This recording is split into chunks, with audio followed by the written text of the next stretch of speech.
जी नमस्कार आप सभी को। स्वागत है आपका आरकेएम एकेडमी पे। तो देखिए आज के इस वीडियो में हम जानकारी देने वाले हैं झारखंड बीएड, एमएड एवं बीपीएड एंट्रेंस एग्जाम को लेकर रिजल्ट के बारे में कि आखिर रिजल्ट आप सभी को कब तक देखने को मिलेगा। चूंकि 1 महीना से ज़्यादा समय होने को है और अभी तक आप सभी को रिजल्ट जो है वो देखने को नहीं मिला है। इसके अलावा काउंसलिंग का जो प्रोसेस है वो कब से स्टार्ट किया जाएगा, एडमिशन कब से स्टार्ट होगा, इन सभी चीज़ों के बारे में आपको जो है यहाँ पे कंप्लीट इन्फॉर्मेशन देखने को मिलेगी। तो इस कारण से वीडियो को लास्ट तक जरूर देखिएगा। तो देखिए जैसा कि आप सभी को पता होगा कि आपका जो फॉर्म फिलअप था वो 25 को स्टार्ट हुआ था, लास्ट डेट आपका 7/4 तक था। इसके अलावा आपका जो है यहाँ पे एग्जाम 31/5 को हो चुका है, यानी कि 31 मई को हो चुका है और आज आपका 2 जुलाई है, यानी कि 1 महीने से ज़्यादा का समय हो चुका है। इसका अगर यहाँ पे बात करें आंसर की, तो आंसर की आपका 3 जून को देखने को मिल चुका था। अब अगर रिजल्ट के बारे में समझा जाए कि आखिर कब तक रिजल्ट देखने को मिलेगा और प्रत्येक साल कब रिजल्ट देखने को मिलता है, तो देखिए अगर आप 2025 के कैलेंडर को देखते हैं यहाँ पे एग्जाम कैलेंडर को, तो यहाँ पे भी एग्जाम जो है मई में हुआ था, लेकिन रिजल्ट जो है आपका लगभग 28 अगस्त को देखने को मिला था। ये आपका रिवाइज्ड रिजल्ट है। हालांकि जो आपका फर्स्ट टाइम रिजल्ट था वो आपका 4 जुलाई को देखने को मिल चुका था। ठीक है, देखिए एग्जाम कब आपका था 11 मई को, लेकिन रिजल्ट आपका जो है 4 जुलाई 2025 को देखने को मिला था। लेकिन यहाँ पे रिजल्ट में कुछ त्रुटि थी, इस कारण से इसको फिर से रिवाइज किया जाता है 28 अगस्त को। तो अगर आप 4 जुलाई को ही लेके मानिएगा तो लगभग कम से कम आपका जो है 1 महीना 24 दिन का समय लगा था। ठीक है, यहाँ पे मैं आपको पूरा बता दे रहा हूँ कि कितना दिन का समय लगता है। ठीक है, 1 महीना 24 दिन यानी कि लगभग 2 महीने का समय जो है वो लगता है। ठीक है, और अभी भी आपको पता होगा कि अभी केवल 1 ही महीना बीता हुआ है, तो अभी आपके पास समय है। कम से कम भी माना जाए तो कम से कम आपका जो रिजल्ट आता है वो 15 जुलाई से 20 जुलाई के बीच में आपको देखने को मिल जाएगा। ठीक है, हो सकता है इससे पहले भी आपको देखने को मिल जाएगा, लेकिन ज़्यादा संभावना है आपका 15 जुलाई से 20 जुलाई, यानी कि आपका 45 से 50 डेज के अंदर आपको जो है वो रिजल्ट देखने को मिल जाता है। और सब कुछ अगर रिजल्ट में ओके रहा, अच्छा से सब कुछ मतलब कि सटीक जानकारी रही, तो फिर उसको जो है फाइनल कर दिया जाएगा और फिर आपका काउंसलिंग का नोटिस दे दिया जाता है, काउंसलिंग शुरू कर दिया जाता है। कभी कभी देखने को मिलता है कि 2025 में ही आपका रिजल्ट के साथ साथ काउंसलिंग का भी नोटिस दे दिया गया था, है ना। तो ये भी आपको देखने को मिलेगा, जब इस दिन आपका मेरिट लिस्ट जारी किया जाएगा उसी टाइम से आपका काउंसलिंग का नोटिस भी जारी कर दिया जाएगा। ठीक है, तो यहाँ पे अगर आप एडमिशन प्रोसेस के बारे में अगर हम आपको थोड़ा सा जानकारी दें, चूंकि आपको रिजल्ट के बारे में पता चल गया कि 15 से 20 जुलाई के बीच में आपको रिजल्ट देखने को मिल सकता है।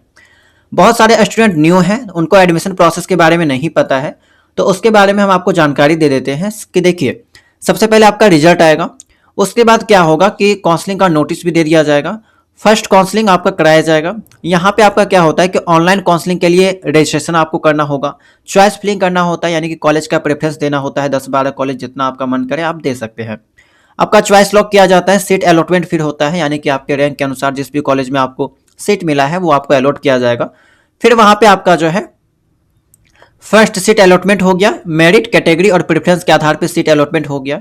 अलॉटमेंट लेटर जारी होगा, फिर आपको एडमिशन करवाना होगा। ठीक है, अलॉटेड कॉलेज में आपको रिपोर्टिंग करना होगा, डॉक्यूमेंट वेरिफिकेशन करना होगा, एडमिशन फी पेमेंट करना होगा, फिर जाके आपका एडमिशन कंफर्म होगा। तो सिंपल भाषा में समझिए कि आपका काउंसलिंग का नोटिस आएगा।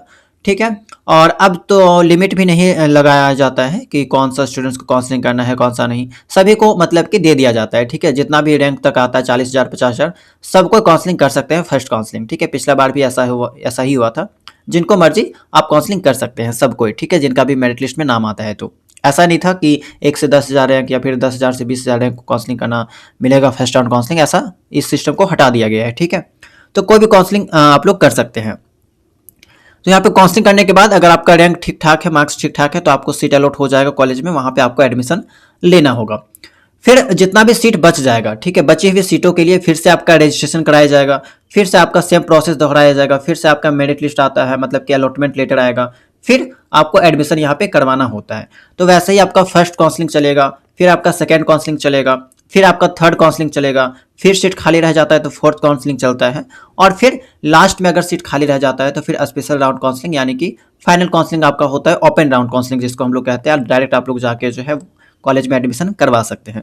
तो ऐसा ही प्रोसेस आपका जो है चलता है, जब तक सीट नहीं फुल होता है तब तक आपका काउंसलिंग चलते रहता है, और लास्ट में अगर थोड़ा बहुत सीट बच जाता है तो उसको ओपन एडमिशन वहाँ पे करवा दिया जाता है। ठीक है, तो ये चीज़ था आपका काउंसलिंग के बारे में। अब कुछ स्टूडेंट्स ऐसे हैं जिनको डॉक्यूमेंट्स के बारे में पता करना है कि कौन कौन से डॉक्यूमेंट्स जो है आपको एडमिशन का टाइम लगते हैं। तो देखिए जब भी आपका यहाँ पे काउंसलिंग होगा तो काउंसलिंग के बाद जो सीट अलॉटमेंट लेटर दिया जाता है उसी में आपको डॉक्यूमेंट लिस्ट देखने को मिल जाएगा, ठीक है।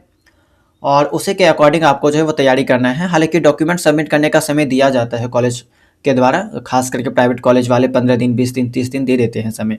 सरकारी कॉलेज जिनको मिलेगा उन लोगों को डॉक्यूमेंट्स रेडी रखना है। जैसे कि यहाँ पे मैंने कुछ डॉक्यूमेंट्स अटैच कर दिया है, जैसे कि अलॉटमेंट लेटर तो आपको मिल जाएगा, एडमिट कार्ड जो आप एग्जाम में लेके गए थे, 10th 12th ग्रेजुएशन का जो मार्कशीट है वो सब आपको रखना होगा, है ना, सर्टिफिकेट वगैरह।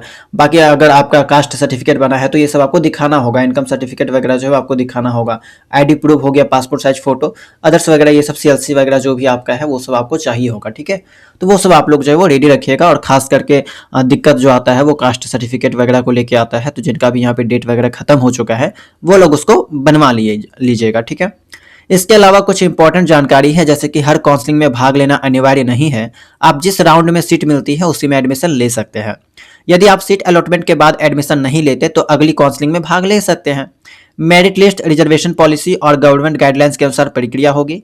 सभी अपडेट के लिए आधिकारिक वेबसाइट पर नियमित रूप से विजिट करते रहें, ठीक है।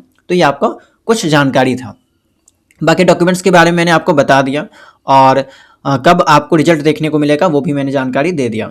इसके अलावा भी आपका कोई डाउट रह जाता है, कोई भी संदेह रह जाता है तो आप लोग कमेंट सेक्शन में पूछ सकते हैं। और बाकी आपको भी पता होगा कि बीएड के रिगार्डिंग बहुत सारा डाउट जो है, डाउट का वीडियो डाला गया है। बाकी किस कॉलेज का कितना फीस है, प्राइवेट का कितना फीस है, गवर्नमेंट का कितना फीस है, सब कुछ मैंने पहले से अपलोड कर रखा है, तो आप लोग जो है वो जाके देख सकते हैं। बाकी अगर कटअप के बारे में बात करें तो हम जल्द ही उसके बारे में वीडियो बना देंगे, वहाँ से आप लोग देख लीजिएगा कि किन किन स्टूडेंट्स को गवर्नमेंट कॉलेज मिलेगा और किन को यहाँ पे सेमी गवर्नमेंट और प्राइवेट कॉलेज मिलने का चांस है, ठीक है। तो कमेंट सेक्शन में आप लोग अपना डाउट जरूर पूछिएगा। बाकी मिलते हैं हम लोग नेक्स्ट वीडियो में किसी नई जानकारी के साथ। उम्मीद करते हैं जानकारी आपके लिए काम की रही होगी। और अगर आप लोग चैनल में नए होंगे, चैनल को सब्सक्राइब कर लीजिएगा, बेल आइकन को ऑन कर लीजिएगा, और टेलीग्राम चैनल और व्हाट्सअप चैनल के साथ ज्वाइन जरूर कर लीजिएगा, ठीक है। तो चलिए मिलते हैं हम लोग नेक्स्ट वीडियो में नई इन्फॉर्मेशन के साथ।